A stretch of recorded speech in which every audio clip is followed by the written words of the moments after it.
Bismillahirrahmanirrahim. Assalamu alaikum, my dear students, viewers and spectators. Welcome to Professor Ghulam Hussain Bhatti Chemistry channel. The topic of today's discussion is paper chromatography.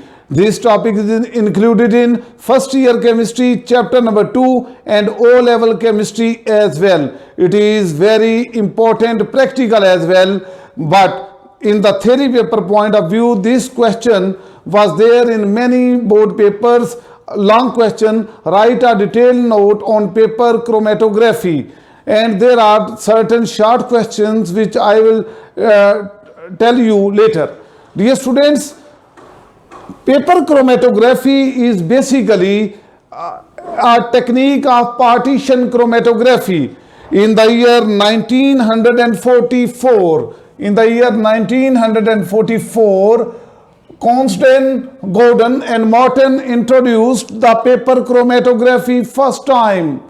Dear students, there are basically two phases in paper chromatography. Number one, stationary phase, and number two is mobile phase. My dear students, what is the stationary phase and mobile phase? Dear students, you must remember that paper chromatography is basically a slow technique. Now, what is the stationary phase? My dear students, it is very important to note that stationary phase हमेशा liquid होती है. कौन सा liquid होता है? Stationary phase is the water or moisture present in the filter paper. अब filter paper में जो moisture होता है या जो वाटर एब्जॉर्ब्ड होता है उसको क्या कहते हैं? Stationary phase. Stationary phase paper नहीं होता, ये बात याद रखिएगा. बहुत सारे स्टूडेंट गलत कंसेप्ट ले लेते हैं और ये समझते हैं कि स्टेशनरी फेज पेपर होता है, हालांकि पेपर स्टेशनरी फेज नहीं है.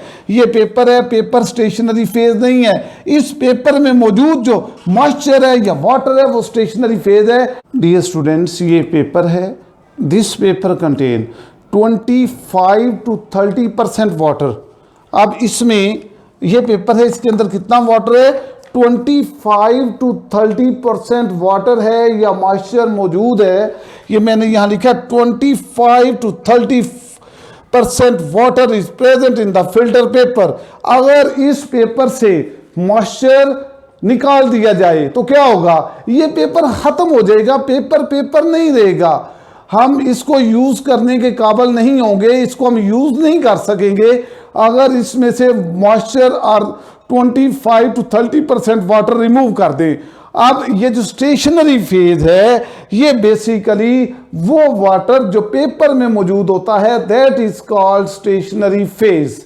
Dear students, now the second phase is mobile phase. These two are very important general concepts, boys. Mobile phase is a mixture of organic solvents. ये बहुत सारे instructors गलत concept दे देते हैं कि मोबाइल फेज को वो वाटर यूज कर लेते हैं. ये बात याद रखें, वाटर जो है ये इसको मोबाइल फेज के तौर पर यूज नहीं करना. वाटर मोबाइल फेज नहीं है, रिजल्ट प्रॉपर नहीं आएगा. I will explain it. ये सॉल्वेंट मिक्स मोबाइल फेज जो है it is basically mixture of organic solvents. My dear students, मैं इसको एक्सप्लेन करूंगा. बेसिकली जो मैं आपको टेक्निक बताने वाला हूं जिसके जरिए मैं आपको क्रोमेटोग्राम बताऊंगा, उसमें जो मोबाइल फेज यूज किया गया है, जो ऑर्गेनिक सॉल्वेंट्स के मिक्सचर को यूज किया गया है, इट कंटेन, याद रखें, it contain n butanol, ethanol and ammonia. 3% n butanol, 1% ethanol and 1 ratio of ammonia is used as a mixture. ये जो मिक्सचर है ये हम यूज करेंगे इन तीनों का एज अ सॉल्वेंट. अब ये जो सॉल्वेंट है this solvent will act as mobile phase. इसको कौन सी फेज कहेंगे? Mobile phase. वो फेज जो पेपर के ऊपर जो है मूव करेगा. अब ये सॉल्वेंट पेपर के ऊपर जो है मूव करेगा, ऊपर चढ़ेगा, जिसके बाद हम क्रोमेटोग्राम डेवलप करेंगे. आप माय डियर स्टूडेंट्स एक बात याद रखें, अगर हम मोबाइल फेस चेंज कर दें तो कंपोनेंट के मूव करने की अफिनिटी चेंज हो जाती है। अब फॉर एग्जांपल मैं इसको भी एक्सप्लेन करूंगा कि अगर हम ये जो मिक्सचर है, ये जो ऑर्गेनिक सॉल्वेंट्स का मिक्सचर है, इसको अगर हम चेंज कर दें तो कंपोनेंट के मूव करने पर क्या असर होता है, मैं ये भी आपको बताऊंगा। आज की video I have done extremely hard work in order to prepare this video. It is very important and I have prepared a very genuine video as well. ये जो क्रोमेटोग्राम मैंने लगाया है ये एक्चुअल क्रोमेटोग्राम पर बेस करता है, जो एक्चुअल रिजल्ट्स हासिल किए गए इस ये जो एन-ब्यूटानॉल, एथेनॉल और अमोनिया को सॉल्वेंट के तौर पर यूज करके जो एक्चुअल रिजल्ट हासिल हुए उसकी बेस पर जो है क्या किया, ये क्रोमेटोग्राम जो है वो डेवलप किया गया है। मैं इस एक्चुअल क्रोमेटोग्राम की पिक्चर भी जो है इसके अंदर जो है वो भेजूंगा और इसको हम बाद में डिस्कस करेंगे। Dear students, in first year chemistry and O level chemistry there is the experiment separate the mixture of inks by paper chromatography. Basically 3 inks दी जाती हैं, ब्लू, ग्रीन एंड रेड, इन तीनों का मिक्सचर यूज किया जाता है। अब इसमें क्या होता है, बेसिकली कैपिलरी रिएक्शन होता है। जो सॉल्वेंट हम यूज करेंगे वो ऊपर की तरफ मूव करेगा, अपवर्ड मूव करेगा। अब ये बात याद रखें कि ऑर्गेनिक सॉल्वेंट्स का अपवर्ड मूवमेंट स्लो होती है, यानी ऑर्गेनिक सॉल्वेंट जो है अगर हम यहाँ यूज करेंगे, ये सॉल्वेंट है जो ऑर्गेनिक सॉल्वेंट है, इसको हमने यूज किया, इनकी जो है वो क्या होती है, मूवमेंट स्लो होगी। अब लेकिन अगर हम वाटर को यूज करें एज अ सॉल्वेंट तो ये आप कह लेंगे 30 मिनट्स में क्रोमेटोग्राम डेवलप हो जाएगा, क्योंकि वाटर के अंदर जो है क्या होता है, अपवर्ड मूवमेंट फास्ट होती है, कैपिलरी रिएक्शन फास्ट होता है और वाटर की एडहेसिव प्रॉपर्टीज भी स्ट्रांग होती हैं। लेकिन एक बात याद रखिएगा कि वाटर के साथ हम एक्चुअल रिजल्ट हासिल नहीं कर सकते जो एक्चुअल एक्सपेरिमेंट के जरिए जिसमें हम एन-ब्यूटानॉल, एथेनॉल और अमोनिया को यूज करके हासिल करते हैं, इसलिए वाटर को यूज नहीं करना। कुछ इंस्ट्रक्टर वाटर को यूज करवा के जो है, क्योंकि लैब्स के अंदर फंड कम होने की वजह से, ये आप घर के अंदर भी जो है आप 1 गिलास पानी ले लें और उसके अंदर जो है कोई सिंपल पेपर के ऊपर जो है इन तीनों का स्पॉट मिक्सचर लगा के इसको डेवलप कर सकते हैं। लेकिन डेवलप तो हो जाएगा, लेकिन आपको एक्चुअली पता नहीं चलेगा कि कौन सा कलर किसकी रिलेटिव अफिनिटी ज्यादा है, कौन सा कलर जो है सबसे ऊपर गया है, कौन सा मिड में है, कौन सा सबसे नीचे है। इसका आपको जो है रिजल्ट ये वाला नहीं मिलेगा। तो यही मैंने आपको जो है ये बता रहा हूं कि ऑर्गेनिक सॉल्वेंट्स की अपवर्ड मूवमेंट और कैपिलरी रिएक्शन और एडहेसिव प्रॉपर्टीज कम होती हैं, स्लो होता है, और ये क्रोमेटोग्राम डेवलप होने में थोड़ी सी देर लग सकती है। अब my dear students, I will explain you the actual practical over here. Dear students, ये एक क्रोमेटोग्राफिक टैंक है, इसको क्रोमेटोग्राफिक टैंक भी बोलते हैं, ये मैंने नाम लिखा हुआ है। दिस इज क्रोमेटोग्राफिक टैंक, ये ग्लास का बना होता है। अब ये इसके ऊपर ग्लास कवर है, इसके ऊपर कवर रख दिया जाता है, लिड जिसको बोलते हैं। इसके अंदर मैंने ये देखें, ये जो रेड कलर का एक स्ट्रिप लगा दिया है, ये फिल्टर पेपर है और इस फिल्टर पेपर का नाम है वॉटमैन क्रोमेटोग्राफिक फिल्टर पेपर नंबर 1। अब इसमें क्या किया, 3 इंक्स का मिक्सचर बना लें, ब्लू, ग्रीन एंड रेड। आपके कोर्स में यही प्रैक्टिकल है, blue green and red ink का मिक्सचर यहाँ स्पॉट लगा दें और इसको सॉल्वेंट के अंदर जो इसमें सॉल्वेंट यूज करेंगे, एन-ब्यूटानॉल, एथेनॉल और अमोनिया 3:1:1, ये सॉल्वेंट इसमें फिल कर दें और इसको क्रोमेटोग्राम को जो है ये हुक के साथ इसको लटका दें। अब इसके बाद जो है इसमें बाकी जो सारे ये जो हमने क्या किया, ये सैंपल स्पॉट है जो हमने इंक्स का लगाया। बाकी इसमें प्रोसीजर सारा मैं 1 बाय 1 जो है आपको एक्सप्लेन करता हूं और इसके बाद जो है इसको दोबारा क्रोमेटोग्राम को बाद में दोबारा मैं आपके इसका रिजल्ट समझाऊंगा। First of all now I will explain the procedure. तो ये बेसिकली ये केमिकल्स थे और अपरेटस था जो इसमें यूज हुआ। डियर स्टूडेंट्स, मैं आपको ये बताता चलूँ, there are basically 3 ways of paper chromatography. Ascending, ये ऊपर की तरफ जो वाटर फ्लो करता है जिसमें उसको असेंडिंग पेपर क्रोमेटोग्राफी कहते हैं। एक होता है डिसेंडिंग, पानी ऊपर से नीचे की तरफ जो है फ्लो करता है, डिसेंडिंग। और ये तीसरा है रेडियल और सर्कुलर। ये मैं आपको जो है ये जो डिसेंडिंग पेपर क्रोमेटोग्राफी, रेडियल और सर्कुलर, ये एमएससी के कोर्स में है। एफएससी के कोर्स में सिर्फ असेंडिंग पेपर क्रोमेटोग्राफी है, एफएससी और ओ लेवल के सिलेबस में, इसलिए मैंने यहाँ लफ्ज़ लिखा है ascending paper chromatography. My dear students, first of all what is the procedure in this method? Solvent is placed at the bottom of the vessel. ये देखें, सॉल्वेंट को वेसल के बॉटम में फिल कर दिया। Now a paper is suspended, paper को लटका दिया किसके अंदर? सॉल्वेंट के अंदर। अब इसमें ये जो सॉल्वेंट है ये it will move upward, solvent ऊपर की तरफ मूव करेगा, ये ऊपर राइज करेगा। कैसे?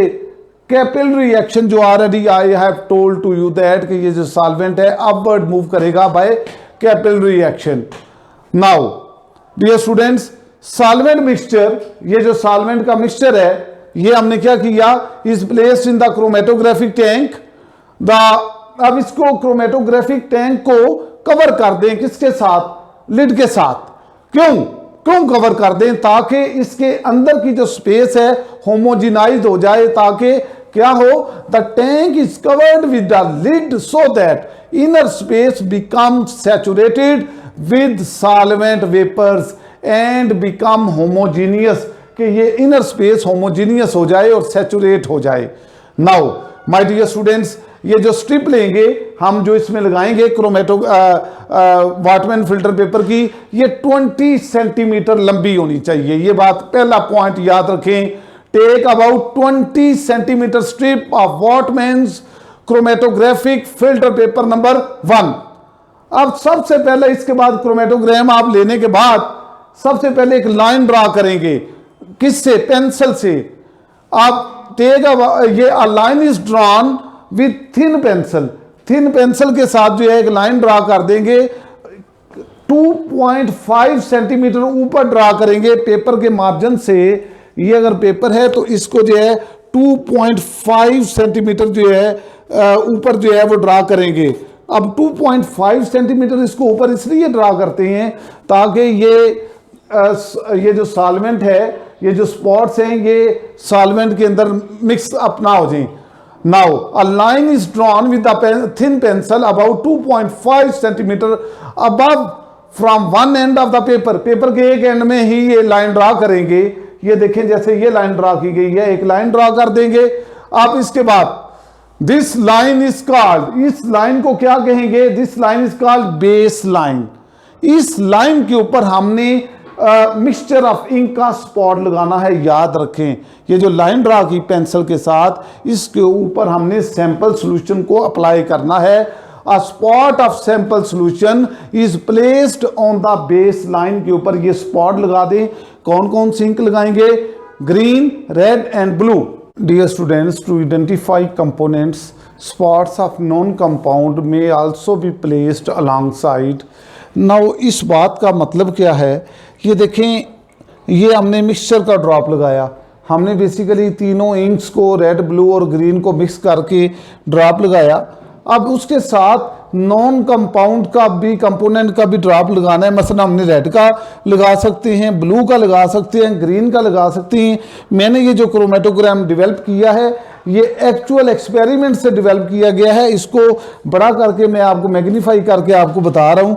अब ये एक्चुअल एक्सपेरिमेंट का है, उसको दे के ये ड्रा किया है। और एक्चुअल जो लेबोरेटरी के अंदर जो डेवलप किया मैंने क्रोमेटोग्राम, वो भी मैं आपको इसी वीडियो के अंदर उसकी भी पिक्चर डालूंगा ताकि उसको भी आप देख लें।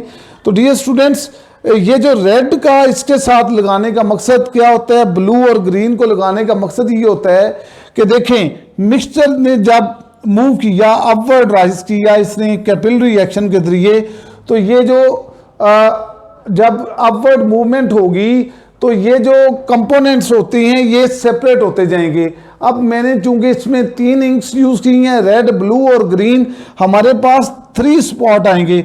ये देखिए सबसे पहले स्पॉट आया रेड, उसके बाद अगला स्पॉट आया ब्लू, उसके बाद सबसे ऊपर जो स्पॉट है वो ग्रीन है, यानी कि ग्रीन कलर ने सबसे ज्यादा डिस्टेंस ट्रेवल की है। इसकी तरफ मैं दोबारा आता हूं। Dear students, the paper is suspended in the chromatographic tank in such a way that baseline must be above the level of the solvent। अब ये जो बेस लाइन है ये सॉल्वेंट के लेवल से ऊपर होनी चाहिए।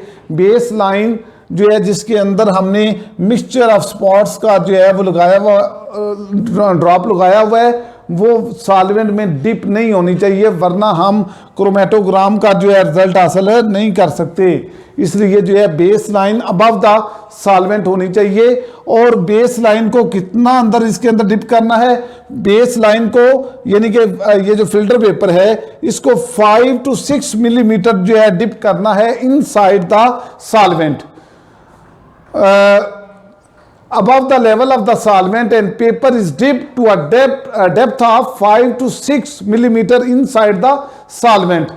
अब ये जो अरेंजमेंट है, ये जो पेपर हमने लटका दिया, इसको सफिशिएंट टाइम तक सस्पेंड करना है। कब तक सस्पेंड करना है, कितनी देर वेट करेंगे सॉल्वेंट के। अब ये सॉल्वेंट के राइज होने का इंतज़ार करें कि सॉल्वेंट जो है कैपिलरी एक्शन के जरिए ऊपर की तरफ जो है वो मूव करे। Dear students, when solvent front has risen to about 3/4 जो है वो राइज कर जाए of the length of the paper, यानी ये पेपर है, पेपर का 3/4 हिस्सा जो है ये सॉल्वेंट ऊपर मूव कर जाए, तो उस वक्त इस स्ट्रिप को जो है टैंक से बाहर निकाल दें। ठीक है जी। और इसके बाद इसको जो है ड्राई होने दें। ये जो वाटर जो सॉल्वेंट ने ऊपर राइज किया है इस वाटर को ड्राई होने। डियर स्टूडेंट्स, इसको हम क्या कहेंगे, इसको कहेंगे क्रोमेटोग्राम। ये जो स्ट्रिप हम बाहर निकाल लेंगे, इसको ड्राई कर लेंगे। The pattern of the spots on the dried paper is called chromatogram, या क्रोमेटोग्राम की हम दूसरी डेफिनेशन भी कह सकते हैं, the finished dried pattern with colour bands. ये कलर बैंड्स हैं of various components of the mixture obtained in chromatographic experiment is called chromatogram। The components of the mixture if colored, for example ये देखें ये red, blue and green है, if colored can visually be identified। अब हम इनको देख भी सकते हैं और आइडेंटिफाई कर भी सकते हैं। नाउ माय डियर स्टूडेंट, जो मैंने चीज आपको समझानी थी, अब ये देखें, अब मैंने आपको बताया कि मैंने 3 तरह के सॉल्वेंट यूज किए, एन-ब्यूटानॉल, एथानॉल एंड अमोनिया 3:1:1।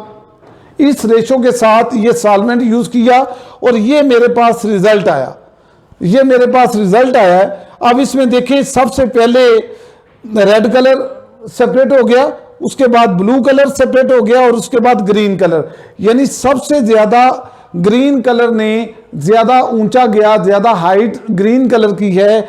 और उसके बाद जो है रेड का, उसके बाद ब्लू कलर ने सब उससे दरमियाना राइज किया और सबसे नीचे रेड कलर रहा।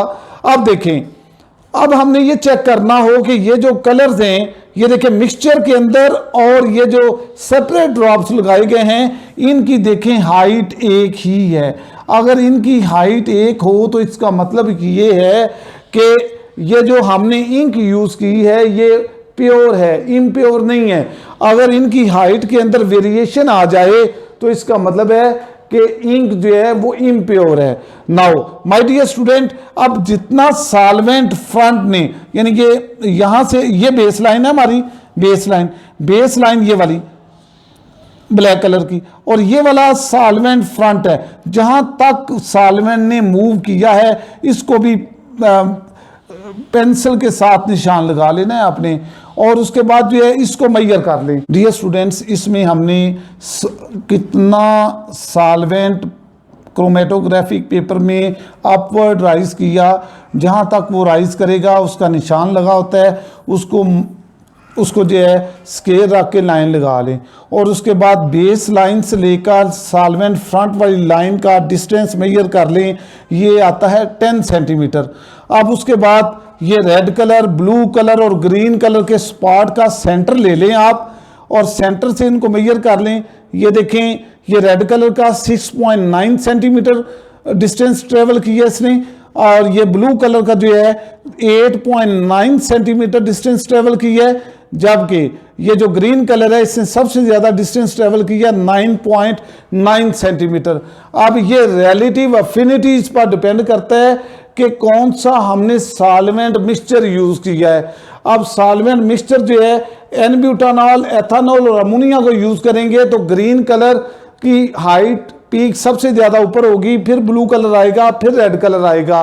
लेकिन अगर हम और भी सॉल्वेंट्स हैं जैसा कि अल्कोहल और वाटर को, जो अल्कोहल ले लें 40 क्यूबिक सेंटीमीटर, वाटर ले लें 10 क्यूबिक सेंटीमीटर, तो फिर ये पैटर्न नहीं आएगा।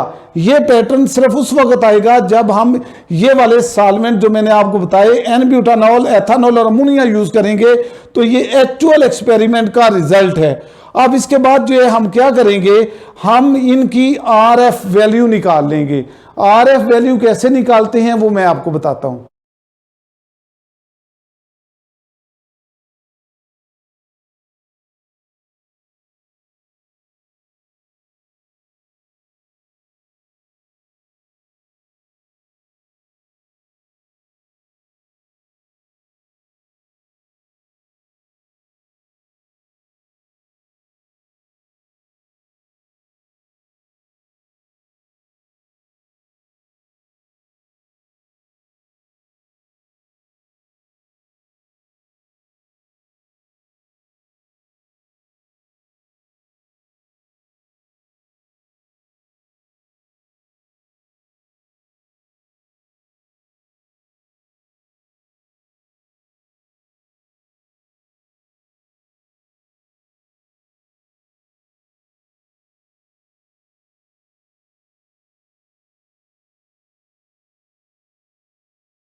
डियर स्टूडेंट्स, नाउ हम रिटार्डेशन फैक्टर आरएफ वैल्यू जो है ये क्या होती है। RF value is the distance travelled by the component from the original spot. अब ये देखें, ओरिजिनल स्पॉट ये था, स्पॉट ने इतना डिस्टेंस ट्रेवल किया, ये ऊपर ले लेंगे, divided by distance travelled by the solvent from the original spot. अब देखें, ये सॉल्वेंट यहां से लेकर सॉल्वेंट ने यहां तक राइज किया, इसका डिस्टेंस निकाल लिया। अब हम आरएफ वैल्यू निकाल लेंगे। एक बात याद रखें, RF value has no unit. Number 2, RF value is always less than 1। अगर इसकी वैल्यू 1 से ऊपर चली जाए तो आप ये समझ लें कि आपका क्रोमेटोग्राम ठीक नहीं बना, गलत है। नाउ डियर स्टूडेंट्स, अब हम सबसे पहले आरएफ वैल्यू निकालेंगे ग्रीन स्पॉट की। आरएफ वैल्यू ग्रीन इंक, अब ये देखें 9.9 सेंटीमीटर इसने ट्रेवल की है। 9.9 डिवाइडेड बाय सॉल्वेंट फ्रंट कितना की है 10, 9.9 divided by 10 0.97।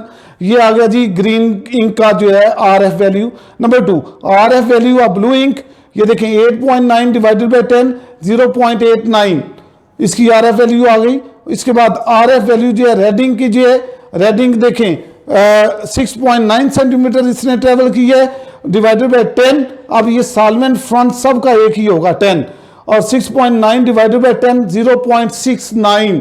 In this way ये आप सारा काम करेंगे, आप ये आरएफ वैल्यू निकालेंगे। इन केस ये एक्सपेरिमेंट आ जाता है तो आपने क्रोमेटोग्राम के ऊपर ये सारा प्रोसीजर करना है, आरएफ वैल्यू निकालनी है, फिर एग्जामिनर आपको फुल मार्क्स देगा, अदरवाइज आपके मार्क्स कटेंगे अगर ये फर्स्ट ईयर का आप प्रैक्टिकल करते हैं और इनकी RF वैल्यू नहीं निकालते तो आपके नंबर जो है वो एग्जैक्ट पूरे नहीं लगेंगे, आपके मैक्सिमम मार्क्स नहीं होंगे। तो RF वैल्यू निकालना ज़रूरी है और सिलेबस के अंदर भी फर्स्ट ईयर केमिस्ट्री की बुक में भी RF वैल्यूज़ निकालने का प्रोसीजर बताया गया है। मैंने बहुत आसान तरीके के साथ आपको इनकी RF वैल्यूज़ निकालने का तरीका भी बता दिया है। द डेवलपमेंट ऑफ क्रोमेटोग्राम, अब ये तो थे कलर्ड सारे थे, अगर हमारे पास जो है कलरलेस क्रोमेटोग्राम हो, जैसा कि लेड और कैडमियम आयन की सेपरेशन है, उसमें कलर डेवलप नहीं होते, उनके कलर हम डेवलप करते हैं, वो मैं एक सेपरेट एक्सपेरिमेंट आपको बताऊंगा। Now there are two methods, इसके टू मेथड्स हैं जिनके जरिए हम कलर्स को डेवलप करते हैं। Number 1 by chemical method, number 2 by physical method. By chemical method my dear student, by using locating agents such as, laboratory में ज्यादातर जो है लेड और कैडमियम को आइडेंटिफाई करने के लिए H2S सॉल्यूशन को यूज किया जाता है। वैसे H2S गैस यूज करते हैं actually. H2S, ninhydrin and rubeanic acid, ये 3 केमिकल्स हैं जिनको हम यूज करके जो है कलर्स को, लेड और कैडमियम को आइडेंटिफाई कर सकते हैं। And number 2 is physical method. अब फिजिकल मेथड में हम क्या करते हैं, ये भी लेबोरेटरीज के अंदर, आम लेबोरेटरीज में ये टेक्निक अवेलेबल नहीं है, इंटरनेशनल लेवल पर तो मौजूद होगी। बाय हीटिंग इसको क्या करते हैं, हीट कर देते हैं, ओवन में रख सकते हैं या हीट करें, या इसके ऊपर ये जो क्रोमेटोग्राम है, इस क्रोमेटोग्राम के ऊपर जो है अल्ट्रावायलेट रेडिएशन थ्रो करें, तो फिर ये जो स्पॉट्स हैं ये आइडेंटिफाई हो जाएंगे, इनका कलर जो है लेड और कैडमियम के कलर डेवलप हो जाते हैं। तो ये 2 तरीके हैं, लेकिन पेपर क्रोमेटोग्राफी के लिए ये दोनों मेथड यूज नहीं किए जाते, ये सिर्फ लेड और कैडमियम की सेपरेशन के लिए यूज किए जाते हैं। My dear students, now there is a short question, write on the uses of chromatography. There are basically 4 uses of chromatography. Number 1, it is useful technique, it is a useful technique in the organic synthesis. It is used for separation, isolation and purification of substances from the mixture. Number 2, it is used for qualitative and quantitative analysis. Number 3, it is used to determine the purity of a substance. And number 4, it is important for forensic analysis. My younger brother is also a forensic analysis, and this technique is basically also used for the developing the fingerprint. ये forensic analysis में ये जो मेरा thumb है या कोई भी चीज़ है, पेपर को भी टच करूंगा तो फिंगरप्रिंट वाले जो है इस इमेज को डेवलप कर लेते हैं। तो it is important for forensic analysis as well. Students, viewers and spectators, thank you very much for watching my video. I hope that कि मेरी वीडियो आपके कंसेप्ट को बहुत बेहतर तरीके से अंडरस्टैंड करने में मदद मिलेगी, और मैंने सारा जो आपको बताया प्रैक्टिकली बताया, और प्रैक्टिकल के मैंने क्रोमेटोग्राम भी आपको दिखाए, और प्रैक्टिकली जो है क्या रिजल्ट आया वो भी बताया। आज के टॉपिक से आपका प्रैक्टिकल भी आपका क्लियर हो गया, पेपर क्रोमेटोग्राफी, और आपके जो टॉपिक था, टॉपिक के अंदर जो सारा मटेरियल था जो आप पेपर के अंदर करेंगे, वो भी मैंने उसको बड़े अच्छे तरीके के साथ करने की कोशिश की है। डियर स्टूडेंट्स, अगर आपको मेरी वीडियो पसंद आई है तो मेरा चैनल लाइक और सब्सक्राइब करें और अपने फ्रेंड्स के साथ शेयर करें।